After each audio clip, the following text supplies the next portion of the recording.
mystery, like something very strange happened on Easter morning.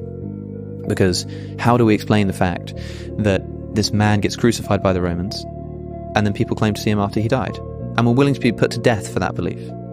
Now, okay, maybe he didn't die. Unlikely. As they say, the Romans knew how to kill people, and supposedly, they check, and they go to break the legs of the other prisoners as they're taking them down from their crosses. They were taking them down sort of temporarily, and they hadn't died yet. But when they go to break Jesus' legs, they realize he's already dead, which is why his legs don't get broken, and they stab him in the side with a stick to make sure that he's dead. I mean, this was a very effective method of killing people, and they knew how to do it. So it's unlikely that he just somehow survived this. Was that the guy that stabbed him with the spear, and supposedly there's blood on the spear? Or was this? Did he get stabbed? Someone stabs him with a spear, like after he's on the cross, and it's essentially to check he's dead.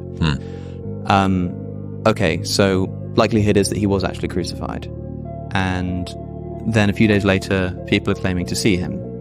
Maybe they're lying, but then you don't tend to go to death for something you know to be a lie.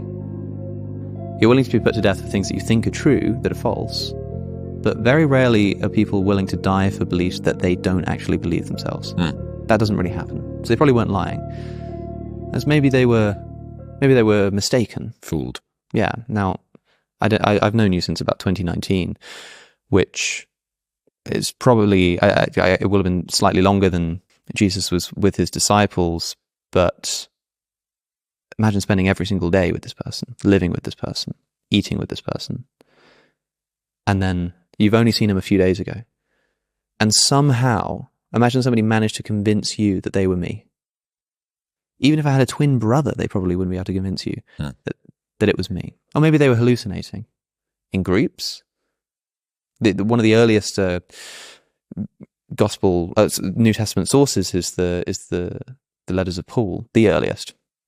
And in one of those letters, Paul refers to Jesus having appeared to 500 people all at once. And in some of the Gospels, you get at least some group appearances, at least more than one person, and sometimes, groups of the 12, all seeing Jesus all at once. You don't get group hallucinations like that. And so it doesn't seem like they were mistaken either. And so if they're not mistaken, they're not making it up.